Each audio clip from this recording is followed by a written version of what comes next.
नमस्कार, good morning सभी को। स्वागत है आप सभी का आपके अपने परिवार साइन एजुकेशन पे। तो आज हम डिस्कस करने वाले हैं 3 फरवरी के करंट अफेयर के बारे में। तो जितने भी इंपॉर्टेंट क्वेश्चन है जो सुर्खियों बने हुए हैं वो सारे के सारे हम इस वीडियो में डिस्कस करेंगे। तो क्लास इंपॉर्टेंट होने वाली है तो शुरू से लेकर लास्ट तक जरूर देखना। और जिसको इस क्लास की PDF फाइल चाहिए वो टेलीग्राम चैनल ज्वाइन कर लेना, जिसकी लिंक इस वीडियो के डिस्क्रिप्शन में दे दी जाएगी। तो देखो हमारे इंपॉर्टेंट क्वेश्चनों में सबसे पहला क्वेश्चन है, हाल ही में केनिया में कौन सी मूल्यवान खनिज भंडार की खोज की गई है।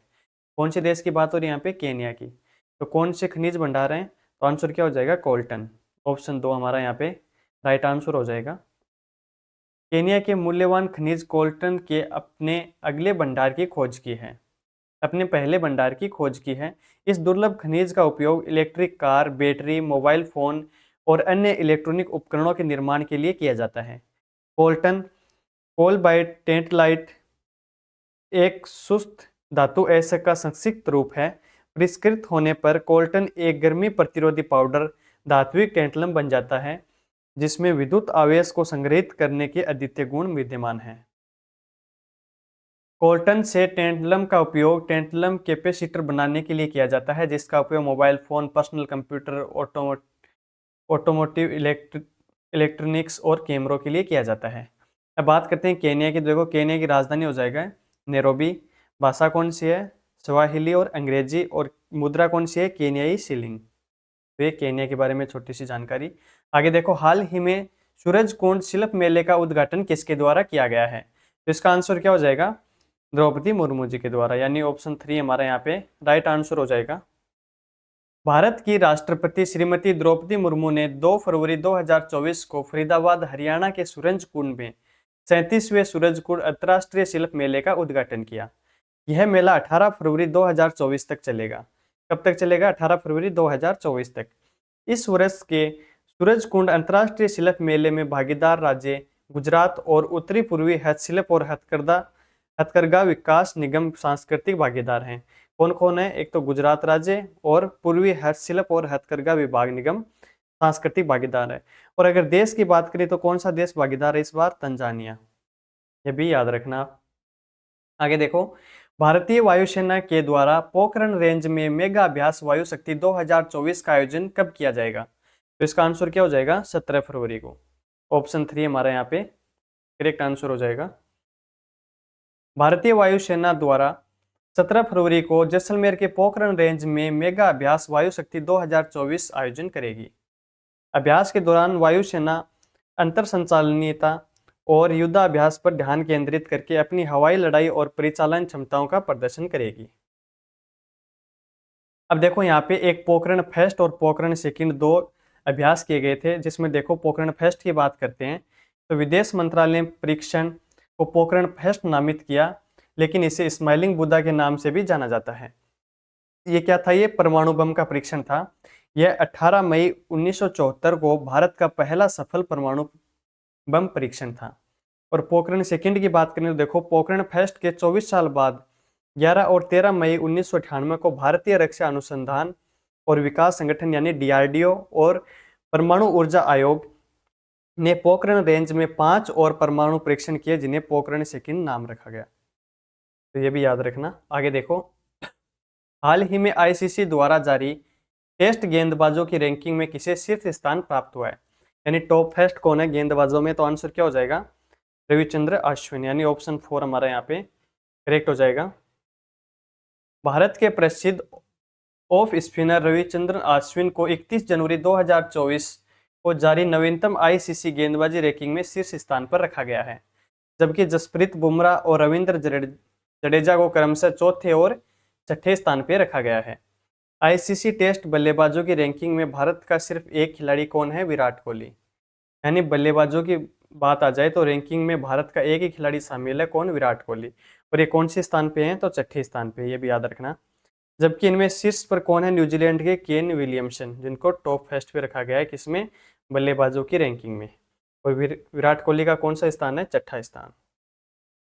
आगे देखो, हाल ही में झारखंड के नए मुख्यमंत्री कौन बने हैं। तो आंसर क्या हो जाएगा, चंपई सोरेन। और इनसे पहले कौन थे, हेमंत सोरेन। तो अभी इसका आंसर हो जाएगा ऑप्शन 3 यहाँ पे करेक्ट। झारखंड के राज्यपाल सीपी राधाकृष्णन ने 1 फरवरी को चंपई सोरेन को सरकार बनाने के लिए आमंत्रित किया। चंपई ने 2 फरवरी को मुख्यमंत्री पद की शपथ ली। 31 जनवरी को झारखंड के मुख्यमंत्री हेमंत सोरेन को प्रवर्तन निदेशालय ने धन शोधन निवारण अधिनियम के तहत गिरफ्तार किया था। गिरफ्तारी के बाद उन्होंने राज्यपाल से मुलाकात की और अपना इस्तीफा सौंप दिया। नेक्स्ट क्वेश्चन देखो, भारत मोबिलिटी ग्लोबल एक्सपो 2024 कहाँ शुरू हुआ है? तो आंसर क्या हो जाएगा? नई दिल्ली, यानी ऑप्शन 4 हमारा यहाँ पे करेक्ट हो जाएगा। भारत की सबसे बड़ी और अपनी तरफ की पहली गतिशीलता प्रदर्शनी Bharat mobility global expo 2024 Bharat Mandapam नई दिल्ली में शुरू हुई। भारत मोबिलिटी ग्लोबल एक्सपो 2024 की मेजबानी उद्योगों संघ द्वारा की जा रही है। आगे देखो, भारतीय सेना ने वर्ष 2024 को किस वर्ष के रूप में घोषित किया है? तो इसका आंसर क्या हो जाएगा? नौसेना असैन्य वर्ष, यानी ऑप्शन 1 हमारा यहाँ पे राइट आंसर हो जाएगा। भारतीय नौसेना ने नागरिक मानव संसाधन प्रबंधन के सभी पहलुओं का समाधान करने के क्रम में वर्ष 2024 को नौसेना असैन्य वर्ष के रूप में घोषित किया है। भारतीय नौसेना की स्थापना की बात करें तो कब हुई है? 26 जनवरी 1950 को प्रथम गणतंत्र दिवस के अवसर पे की गई थी। IN यानी नौसेना अध्यक्ष कौन है? तो इसका आंसर क्या हो जाएगा? Admiral R Hari Kumar. ये इंपॉर्टेंट है, याद रखना। नेक्स्ट देखो, हाल ही में इस साल जुलाई में ICC की वार्षिक आम बैठक की मेजबानी कौन सा देश करेगा? तो इसका आंसर क्या हो जाएगा? श्रीलंका, यानी ऑप्शन 2 हमारा यहाँ पे करेक्ट हो जाएगा। श्रीलंका को जुलाई में अंतर्राष्ट्रीय क्रिकेट परिषद ICC की वार्षिक आम बैठक की मेजबानी के लिए मंजूरी दे दी है। निलंबन हटने से श्रीलंका में क्रिकेट और पर्यटन के अवसर बढ़ गए हैं। सरकारी हस्तक्षेप हटने से निलंबन हटा लिया गया है। फर्नांडो के पूर्ववर्ती रोशन रणसिंधे को SLC में भ्रष्टाचार का आरोप लगाते हुए एक अंतरिम समिति नियुक्त की है। आगे देखो, हाल ही में अखिल शोरान ने काहिरा विश्व कप के अंतिम दिन कौन सा पदक जीता? किसने जीता? अखिल शोरान ने। कहाँ पे हो रहा है ये? काहिरा के अंदर। तो कौन सा पदक जीता? आंसर क्या हो जाएगा? कांस्य पदक, यानी ऑप्शन 3 यहाँ पे हमारा करेक्ट हो जाएगा। भारतीय निशानेबाज अखिल शोरान ने मिस्र के काहिरा में ISSF विश्व कप चरण में पुरुषों की 50 मीटर राइफल 3 पोजीशन स्पर्धा में कांस्य पदक जीता है। यह अखिल के कैरियर का दूसरा व्यक्तिगत ISSF विश्व कप स्टेज पदक है। चेक निशानेबाज गिरी प्रिवरास्की ने 462.9 के स्कोर के साथ स्वर्ण पदक जीता, जबकि फ्रांसीसी निशानेबाज रोमेन ओफ्रेरे ने 460.5 के स्कोर के साथ रजत पदक जीता। तो ये भी याद रखना, फर्स्ट और सेकंड और थर्ड तीनों। आगे देखो, किस भारतीय खिलाड़ी को 2024 पेरिस ओलंपिक के लिए मशाल वाहक के रूप में चुना गया? तो इसका आंसर क्या हो जाएगा? अभिनव बिंद्रा, ऑप्शन 1 हमारा यहाँ पे करेक्ट हो जाएगा। भारत के पहले व्यक्तिगत ओलंपिक स्वर्ण पदक विजेता अभिनव बिंद्रा को 2024 पेरिस ओलंपिक खेलों के लिए मशाल वाहक के रूप में चुना गया। बिंद्रा 16 अप्रैल से 26 जुलाई तक ओलंपिक मशाल रिले का हिस्सा रहेंगे। मशाल का उद्घाटन प्रज्वलन 16 अप्रैल को ग्रीस के ओलंपिया अभ्यारण्य में होगा। मशाल रिले 68 दिनों तक चलेगी, जिसमें 65 क्षेत्र शामिल होंगे और 11,000 मशाल धारक शामिल होंगे। आगे देखो, हाल ही में किसे कर्नाटक उच्च न्यायालय के मुख्य न्यायाधीश के रूप में नियुक्त किया है? तो आंसर क्या हो जाएगा? PS दिनेश कुमार, ऑप्शन 3 यहाँ पे करेक्ट हो जाएगा। न्यायमूर्ति PS दिनेश कुमार को कर्नाटक उच्च न्यायालय का मुख्य न्यायाधीश नियुक्त किया गया है। उनका कार्यकाल छोटा हुआ क्योंकि वह 24 फरवरी को सेवानिवृत्त होने वाले हैं। तो देख लो अब आप कितने दिनों के लिए ये मुख्य न्यायाधीश के रूप में काम करेंगे। न्यायमूर्ति कुमार पहले कर्नाटक उच्च न्यायालय के कार्यवाहक मुख्य न्यायाधीश थे। वह 2015 से कर्नाटक उच्च न्यायालय में कार्यरत हैं। आगे देखो, हाल ही में सबसे बड़ा कृषि शो किसान 24 कहाँ शुरू हुआ है? तो आंसर क्या हो जाएगा? तेलंगाना में, ऑप्शन 4 यहाँ पे करेक्ट हो जाएगा। हैदराबाद ने 1 से 3 फरवरी तक तेलंगाना की सबसे बड़ी कृषि प्रदर्शनी किसान एग्री शो 2024 की मेजबानी की। हाईटेक्स प्रदर्शनी केंद्र में आयोजित यह 12,000 वर्ग मीटर में फैला है, जिसमें 140 से अधिक प्रदर्शक शामिल हैं। शो का उद्देश्य उद्योग विशेषज्ञों, पेशेवरों, नीति निर्माताओं और किसानों को एक साथ लाकर कृषि परिदृश्य में क्रांति लाना है। नेक्स्ट है, हाल ही में किसने KUWJ द्वारा सर्वश्रेष्ठ फोटोग्राफ का पुरस्कार जीता है? तो इसका आंसर क्या हो जाएगा? पुंडलिक के बड़ीगर। ऑप्शन 1 यहाँ पे करेक्ट हो जाएगा। द हिंदू में योगदान देने वाले वरिष्ठ फोटोग्राफर पुंडलिक के वडिगर ने Karnataka union of working journalist द्वारा स्थापित सर्वश्रेष्ठ फोटोग्राफर का पुरस्कार जीता है। मुख्यमंत्री सिद्धरमैया ने दावणगेरे में KUWJ के वार्षिक सम्मेलन के दौरान यह पुरस्कार प्रदान किया गया।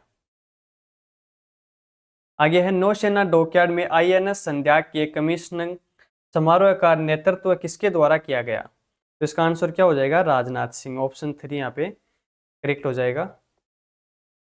रक्षा मंत्री राजनाथ सिंह विशाखापट्टनम के नौसेना डॉकयार्ड में INS संध्या के कमीशनिंग समारोह का नेतृत्व करेंगे।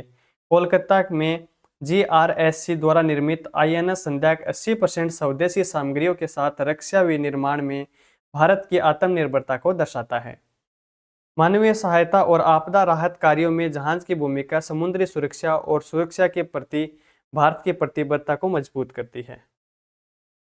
अगला क्वेश्चन देखो, किस राज्य ने भारत में सर्वाधिक रामसर स्थलों के रिकॉर्ड के साथ शीर्ष स्थान प्राप्त किया है? तो आंसर क्या हो जाएगा? तमिलनाडु।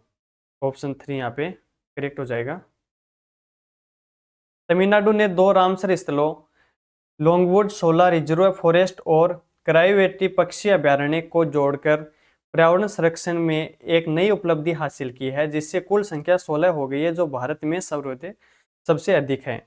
यानी कि तमिलनाडु के अंदर सबसे ज्यादा रामसर स्थल हैं। कितने हैं? टोटल 16। लॉन्गवुड शोला नीलगिरी में स्थित है और अरियालूर में केरेवटी पक्षी अभ्यारण्य है। रामसर स्थल एक अंतर्राष्ट्रीय संधि के तहत मान्यता प्राप्त अंतर्राष्ट्रीय महत्व की आर्द्र भूमियां हैं। तो देखो, 3 फरवरी के जितने भी इंपॉर्टेंट फैक्ट वाले क्वेश्चन बन रहे थे, वो सारे के सारे हमने इस वीडियो में डिस्कस किए हैं। तो वीडियो पसंद आए तो इसको लाइक करना और चैनल को सब्सक्राइब करना। Thank you.